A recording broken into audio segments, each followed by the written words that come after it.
Well, hello and welcome to another Faith, Philosophy and Life with me, Mr. Shelton. I do hope that you are doing well. We are approaching the start of a new unit actually. We're going to spend sort of 6 or 7 lessons looking at, and this is quite a difficult one to be perfectly honest with you. Have a look at these pictures behind me and see if you can work out what you think these pictures are all to do with.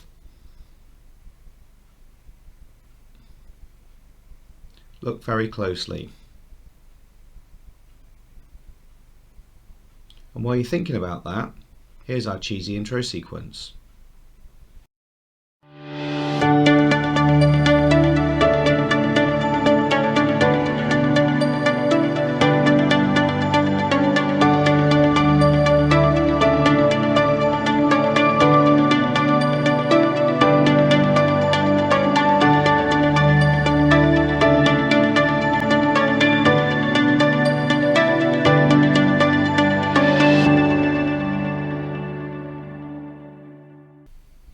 So all these pictures are to do with World War II, and more specifically to do with the Holocaust of World War II, or Shoah. Now, Shoah is a really difficult thing to be learning about remotely, so it is possible that some things may come through which do upset you. If they do, then I would recommend that you do send an email to your teachers because it's full of sensitive topics, this one, to be perfectly honest with you. But I think it's really important that we do cover it. So our title today is What was the Holocaust? What was the Holocaust? And we're going to explore what happened in the Holocaust. I'd like you to write the classwork title and date down, please, as if you were in a class. As always, you will need to pause me as you go and then unpause me to carry on. And please do photograph any of your work and send it through to your teachers at the end of the lesson, because we'd like to see what you have done. So it's going to be a good outcome if you can describe what the Holocaust was, a great outcome if you could explain the different roles that people had during the Holocaust, and even better is if you can empathise with how Jewish lives were changed. During today's session then, we're going to be thinking about things that we need to remember from previous, think about some keywords, some roles, gleaning some information together, and what would you do?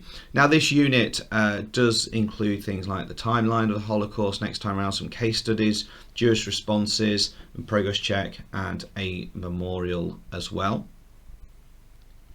And also you can see that this links to a lot of other units when we are thinking about things like Judaism, our role in the world, philosophy, war and peace, prejudice and discrimination that we've looked at already, human rights as well, and it obviously fits in with a lot of work at GCSE and A-level. But to start off with, what do you remember about Judaism? Have a look at these pictures. Maybe pause me, maybe do a short mind map about things in Judaism that you remember.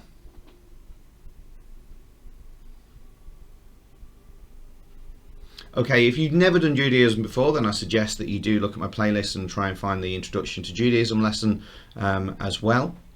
But you've got the idea that they believe in God, that they have a founder called Abraham.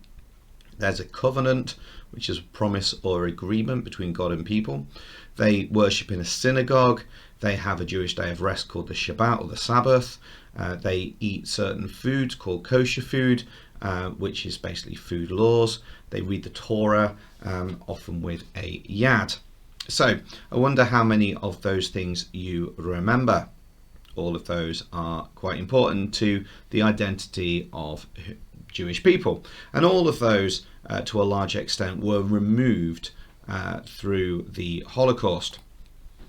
So I want you to imagine, I'm sure for some of you this is not an unfamiliar feeling. I want you to imagine that you've been grounded. How would it feel though if you were banned from going out with your friends but you could still contact them? So at the moment, if you're watching this because you're at home, at least you can still contact your friends. But if you were banned from seeing them, how would that feel? How would it feel if you were confined in your house? I wonder if that's ever happened to you. How would you feel if you had to produce identification at every single place that you went, every shop, every bus you got on, you had to prove who you were? And how would it feel if you were separated from your family and your friends? All of those things were true for the Jews in World War II, and even previous to World War II, as we'll look at next time. Or should I say, some Jews within Germany and the surrounding areas. So we're going to start with some mix and match. In the description below you will find this list. What I'd like you to do is to try and match up which words we go to which definition, and see which ones you can get. Pause me while you work that through.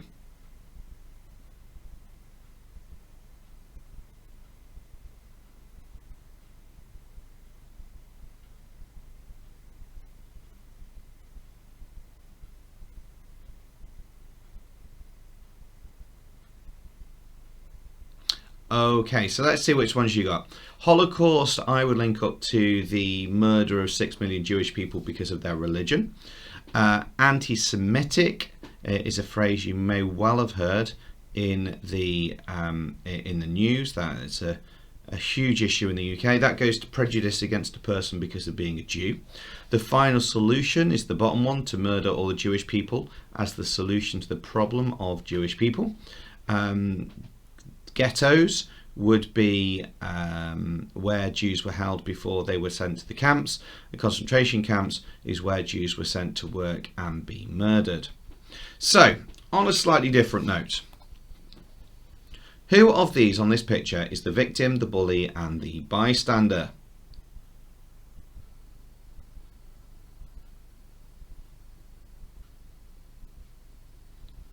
Okay, hopefully an image that you're not too familiar with. So a victim, let's see if you can come up with a definition of a victim now. Just write down what you think a victim is. So pause me now and come back to me when you're done.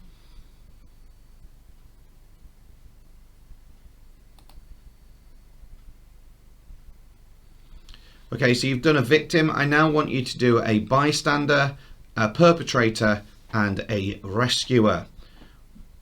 Try and come up with a definition of those, and then maybe also explain why someone might be a bystander.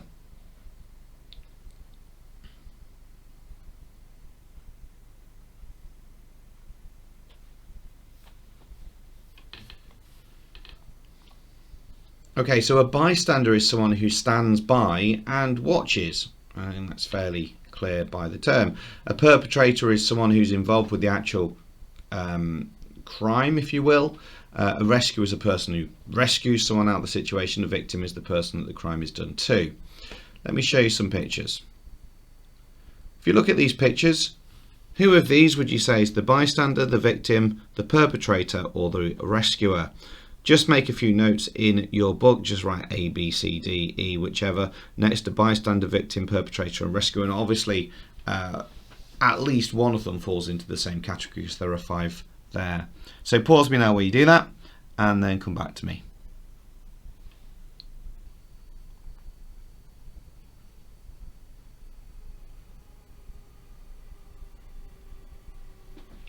Okay, so let's see if you got them right.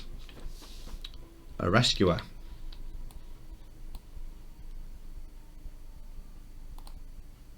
The perpetrator. Oh, it would be useful if you knew their names. Just a sec. So that was Leopold Socha. He was the rescuer. The next one then was B, Reinhard Heydrich.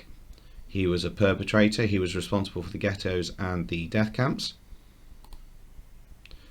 The next one is the victim. That's Manfred Berhard. They were a victim. They were sent to a care home, which was actually a euthanasia test site for the Nazis, and he was murdered there. The next one, D, Irma Gries. She was an SS guard. She was a perpetrator who enjoyed inflicting pain and choosing who should be executed in the gas chambers. And lastly, we've got Kurt there over my shoulder, E. Was he a bystander? Well, we're not entirely sure if he was a bystander or a victim. He infiltrated the SS. He saw hundreds of innocent people being killed. He did try to raise awareness and failed. He committed suicide. Does it make him a victim? Does it make him a bystander? Does it make him even a perpetrator because he joined the SS. I don't know, that's one for you to think about. I want you to think about this though. You know, all that you need for victory of evil is good men to do nothing. That's a lovely quote that someone's put together. All that you need for victory of evil is for good men to do nothing. You sit back, you do nothing, evil occurs. Is a bystander as bad as a perpetrator? I'd like you to give a quick answer to that now. Is a bystander as bad as a perpetrator?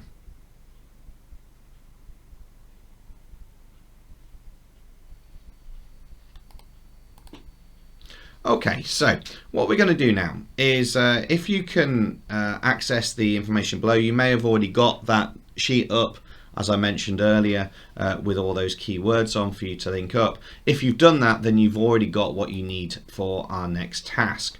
What you've got on the worksheet on the second page of that is a grid for you to complete. I'm going to show you a series of clips, and these came from the Holocaust Education Trust website, a very, very good website that goes through issues presented in the Holocaust. And what I'd like you to do is to complete the grid whilst you watch this and do those reflections. So here we are with the first one. The first one is, what was the Holocaust? So let's watch this and complete those questions on that grid. Again, if you've not got it, you'll find it in the description below.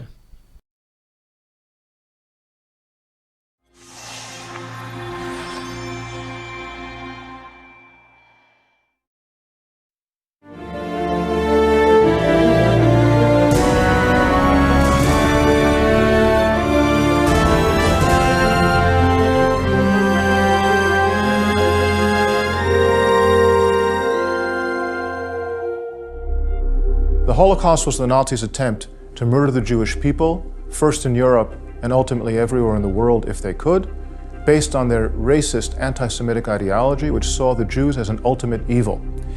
The project the Nazis undertook regarding the Jews began in 1933 in their search for a solution to the problem that they saw regarding the Jews, and progressed through various stages and developments right until the end of World War II in 1945.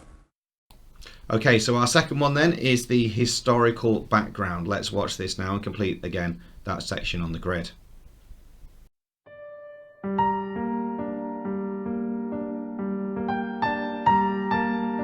Before World War II, Warsaw was the center of the Jewish population of Europe. Jews had lived there for over 500 years. By the eve of the war, fully 30% of the city was Jewish. In 1939, the Germans conquered Poland very quickly, and World War II began.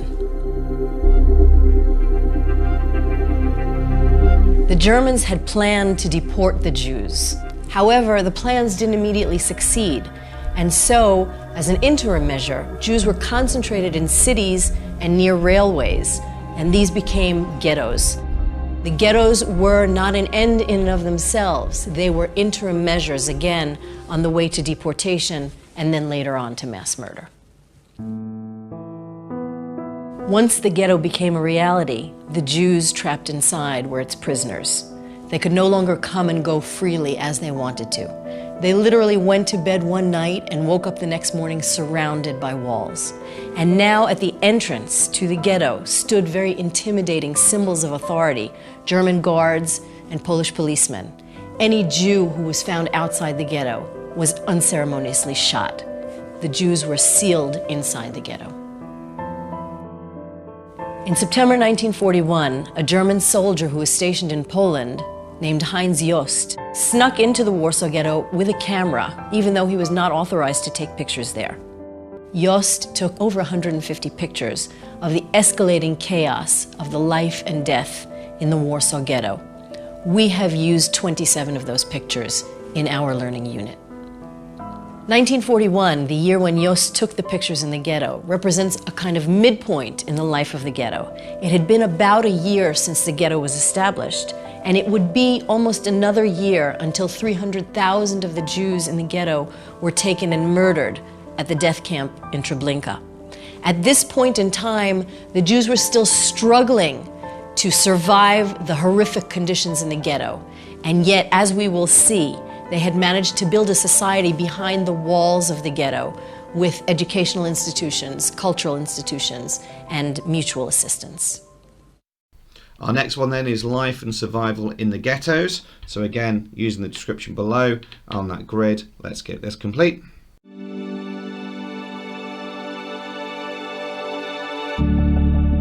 At this point, we would ask the students to examine the first photograph. What do they see? The most significant thing that can be seen in this picture is the overcrowding. There are many, many people walking around, but they're not walking on the sidewalks, they're walking in the street, and that's because there's actually no room. The population of the ghetto reached almost 500,000 people in the spring of 1941. The ghetto was so crowded because this huge amount of people, which was like a small city in and of itself, was crammed into just a few streets. As a matter of fact, many diarists wrote about the pushing and the shoving and the filth and the dirt of the city streets. There were some streets that were even one-way streets only for pedestrians because of the catastrophic overcrowding of the ghetto. In the photo, we can also see someone who is staring out her window at the crowded ghetto streets below. Coincidentally, Chaim Kaplan, who was an educator in the Warsaw Ghetto, wrote about exactly the same situation in his diary on November 17th and 19th, 1940. The congestion is mind-boggling. If you stand on a balcony and look down on the ghetto streets stretching in front of you, you see nothing but a vast expanse of human heads, the ebb and flow of waves of tens of thousands of people. Almost everyone is dressed in the same manner, nothing elegant, and every face wears the same expression of Jewish sorrow, which has hardly changed since we were turned into dust. We will molder and rot within the narrow streets and the crooked lanes in which tens of thousands of people wander idly and full of despair. The overcrowding in the ghetto was so catastrophic that on average 7 to 9 people shared each room, which meant that people were living with strangers. The cacophony and the stifling atmosphere led people out onto the streets, but the jostling crowds were there as well. Our penultimate clip, again, life and survival in the ghettos, so let's watch this.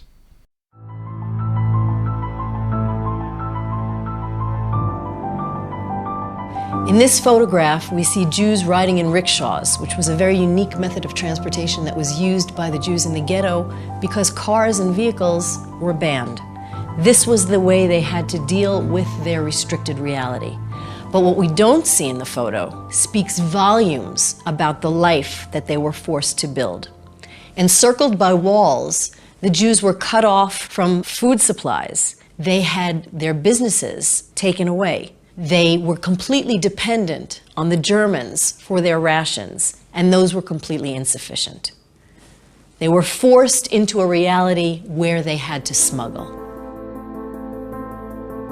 The traffic of rickshaws, the Warsaw Ghetto's distinctive means of transport, which the Jews have taken over from the Japanese and the Chinese, they couldn't even dream about fixing up the rickshaws the way the Jews have done.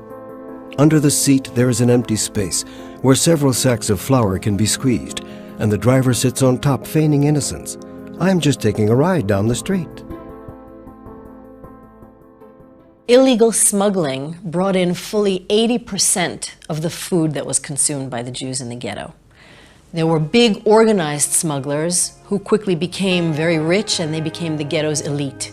And there were other types of smugglers. These were usually very small children who smuggled food into the ghettos just to keep their families alive. This type of smuggling really turned family life on its head because it went against the normal fabric of the family and of society. Smuggling was also very, very dangerous. Anyone who was caught outside the ghetto smuggling was immediately and unceremoniously shot. This, of course, created an awful dilemma for parents who allowed their children to smuggle because they never knew whether their children would return. And finally, conclusion.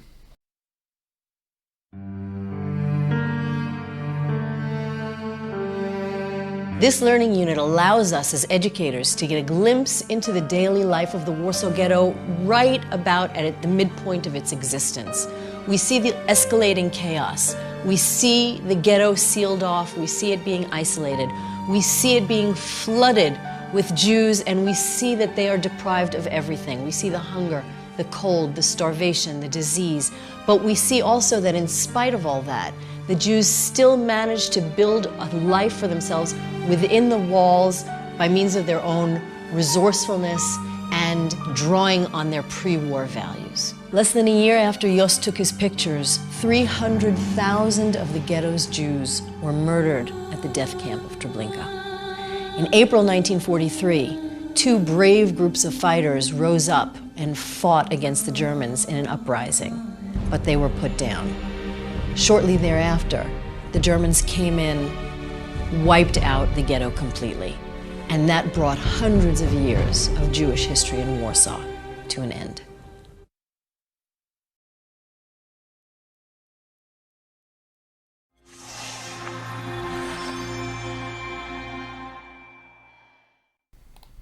So, today we said we would explore what happened in the Holocaust, and then we said a good outcome would be you could describe what the Holocaust was. So hopefully you've got some good ideas about that now. Great if you could explain the different roles and the views that people had during the Holocaust. We've talked about the victim and the bystander, the perpetrator, and the rescuer. That was the one. And even better if you could empathise how Jewish people's lives were changed. So this is our final task. You've got the rest of your session to complete this. I would like you to complete a piece of writing that explains what happens the day your freedoms were curtailed. So I want you to imagine then that all of your rights have been taken away, that you're producing identification absolutely everywhere you go. In fact, you may not even be allowed out your house at points. Do a creative piece of writing about how that would feel. I'm going to leave that there. Thanks for your time. Take care of yourself. Stay safe. Wash your hands. God bless you. And I'll see you soon for our next part.